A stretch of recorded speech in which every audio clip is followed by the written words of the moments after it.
Olá, meu caro aluno, minha cara aluna, seja muito bem-vindo, seja muito bem-vinda de volta, a professora Silvia Ferreira mais uma vez.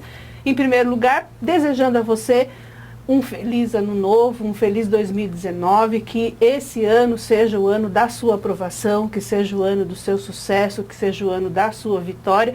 Consequentemente, você vencendo será a nossa vitória aqui do NEAF, e eu estou aqui exatamente para, de uma maneira ainda que pequena, contribuir aí ou tentar contribuir para a sua aprovação, e já convido você a se dirigir à nossa lousa, pensando sempre naquela dica que eu dou a vocês, todas as vezes que você quiser filosofar em cima da montanha com a Silvia, a professora Silvia, e você quiser aí deixar dicas sobre a nossa próxima conversa, a gente vai sempre levando em consideração aquelas dicas ou aquelas sugestões que são possíveis de serem gravadas e inseridas aqui nesse quadro. Às vezes o conteúdo é muito extenso, então não dá para a gente trabalhar aqui dentro dos nossos 10, 15 minutos que nós temos disponíveis nesse quadro.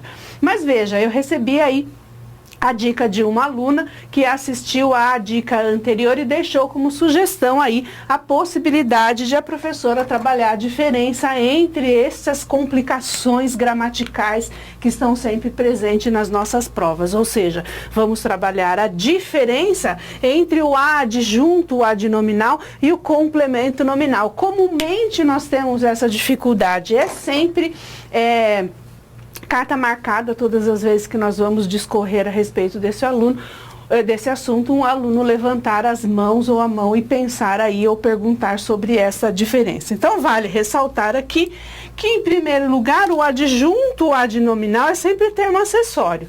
Dentro dessa lógica, se é um termo acessório, é um termo dispensável, ou seja, o sentido da oração não vai se perder, o sentido do trecho, da expressão, do enunciado, como você queira chamar, do excerto, do período, aquela situação em que você encontra esta palavra na função de adjunto adnominal, ela pode ser retirada sem prejuízo de sentido, sem prejuízo, inclusive gramatical, já que você está aí trabalhando com a questão de colocar um termo acessório. Tudo aquilo que é acessório, nós já aprendemos que é um termo dispensável da oração. Então, nesse contexto, nós vamos entender que esta expressão preposicionada ou não, que fique sempre claro isso, o adjunto adnominal, ele pode vir acompanhado de uma preposição ou não, mas o fato é que se é adjunto, ele fica junto, mas não complementa. Então, isto posto, veja, todas as vezes que eu encontrar um substantivo acompanhado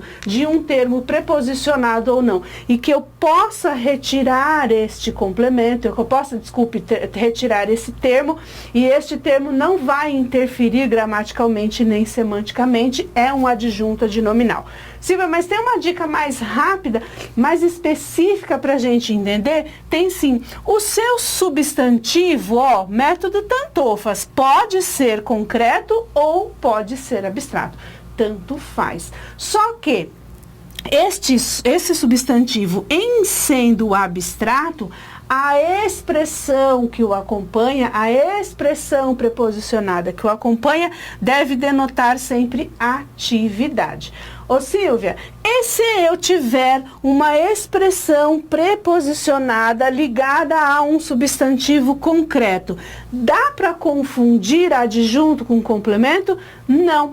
Todas as vezes que eu encontrar um substantivo concreto ligado a uma expressão preposicionada ou não, essa expressão será adjunto adnominal, que eu coloquei aqui, As melhores aulas são dadas aqui. Imagine que eu queira analisar o sujeito da oração as melhores aulas. Retirando o núcleo, que são aulas, nós entendemos que está, entre aspas, sobrando um adjetivo melhores, que está se ligando ao substantivo concreto aulas, e o artigo definido as, que está se ligando também a um substantivo concreto aulas. Nesse contexto, não tem como nós pensarmos ou nós fugirmos, é uma resposta quase que decorada. Esse as e esses melhores são adjuntos adnominais. É um termo acessório que vem para qualificar e para definir o substantivo aulas. Então, nesse contexto, não tem como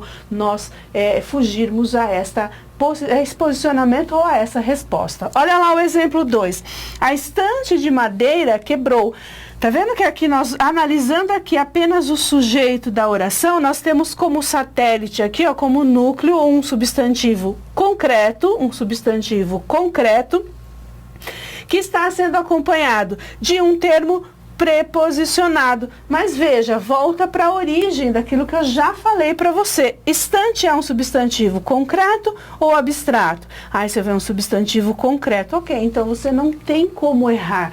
É um termo preposicionado ou não, que está se ligando a um substantivo concreto, eu vou entender que este termo ou esta expressão exerce a função de adjunta de nominal. Vai para o terceiro exemplo. Os elogios do professor ao aluno funcionam.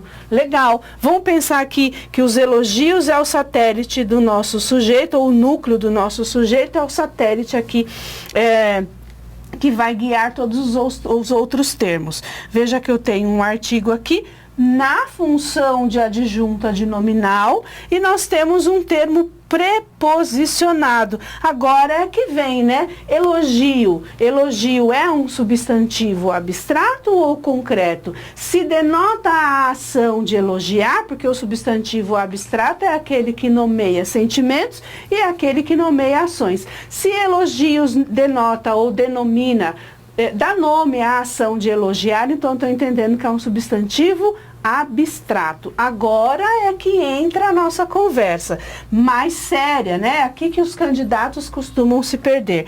Se elogio é um substantivo abstrato, agora sim eu preciso pensar, a expressão que o acompanha denota atividade ou passividade? Filosofa em cima da montanha. Se você está lendo que os elogios do professor ao aluno funcionam, você está visualizando o professor elogiar o aluno. Portanto, esta expressão denota a atividade. Se denota a atividade, isso aqui também é um adjunto adnominal. O que não pode, portanto, ser confundido com o nosso querido complemento nominal. Olha só, vamos discorrer a respeito do que é o complemento nominal. É um termo integrante, portanto, ele compõe o sentido. Ou seja, não dá para você tirar, não dá para você fingir demência e falar, vou fingir que isso aqui não existe. Não, porque se você fingir demência, a oração, a expressão, o termo excerto, aquele trecho a ser analisado vai ficar sem sentido. Nesse contexto, então vamos pensar sempre que se eu tirar, haverá aí uma interferência com relação ao sentido. Outra característica do complemento nominal é que, diferente do adjunto adnominal, ele será sempre preposicionado. Sempre preposicionado. O que mais? Você vai encontrar esse termo preposicionado ligado a um adjetivo ou a um advérbio. Até aqui é decoreba pura. Eu olhei lá, vi um adjetivo e a este adjetivo estava ligada uma expressão preposicionada. Olha só o que eu coloquei aqui. Sou é verbo de ligação, fiel predicativo de sujeito. Morfologicamente falando, fiel é um adjetivo. Adjetivo ligado a uma expressão preposicionada. Esta expressão preposicionada é complemento nominal. Isso aqui é decoreba também, tudo bem? Vai para a próxima. Todas as vezes que eu encontrar um termo preposicionado ligado a um advérbio, também não tem como fugir, será complemento nominal. Olha só, eu moro, é o verbo perto, longe, você já está fazendo a análise morfológica, isso é um advérbio. Depois deste advérbio, encontrei uma expressão preposicionada, sem medo de ser feliz, isso é complemento nominal, isso é decoreba gramatical. Agora, vem para a parte em que você tem que fazer a análise, porque nem tudo na gramática, aliás, pouquíssimas coisas são decoráveis na gramática, não é isso? Olha lá, se você tem um substantivo abstrato, é aqui que entra a sua confusão. Abstrato com abstrato. Qual vai ser a diferença? Para que você classifique ou atribua a função de complemento nominal a este termo ligado a um substantivo abstrato, ele precisa necessariamente denotar passividade, diferente da nossa atividade. atividade aqui. Olha só. Faça a leitura do texto. Muito bem. Quando eu faço a análise sintática, eu sei que quem faz alguma coisa, percebe? A leitura é o complemento do verbo, mas leitura é um substantivo abstrato, não é isso? Leitura é o ato de ler, então está nomeando uma ação. Depois desse substantivo abstrato, você tem um termo preposicionado. Agora você vai para a montanha filosofar. Quando você faz a leitura do texto, o texto pratica a ação de ler você ou você pratica a ação de ler o texto? Eu pratico a ação de ler o texto, portanto, o texto sofre a ação de ser lido por mim. Ótimo, então isso aqui está denotando uma ideia de passividade. Se denota passividade, todo substantivo abstrato que denota passividade é complemento nominal. Portanto, para a gente fechar a nossa conversa, olha aqui a resposta. A resposta necessariamente é o ato nomeia a ação de responder. Resposta é um substantivo abstrato. Quando eu falo resposta do aluno, você está visualizando o aluno ativamente responder. Isso é adjunto adnominal. Quando eu falo para você resposta ao aluno, você está percebendo uma expressão preposicionada e você está necessariamente vendo o aluno sofrer a ação de responder ou de receber uma resposta.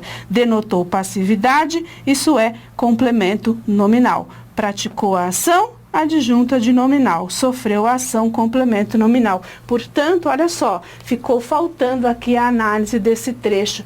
Os elogios do professor ao aluno funcionam. Então, veja, aqui a banca CESP, por exemplo, diria assim, ó, a expressão ou o trecho do professor e o trecho ao aluno desempenham a mesma função sintática? Claro que não. Os elogios do professor, o professor é ativo, portanto, adjunto adnominal. Agora, os elogios ao aluno, o aluno sofre a ação de ser elogiado. Portanto, isso aqui é complemento nominal. Espero que tenha ficado claro para você. Não deixe de curtir, não deixe de participar, deixa lá o seu comentário e, se possível, deixa a dica para o nosso próximo Falando em Português. Agradeço a sua atenção. Até a próxima oportunidade.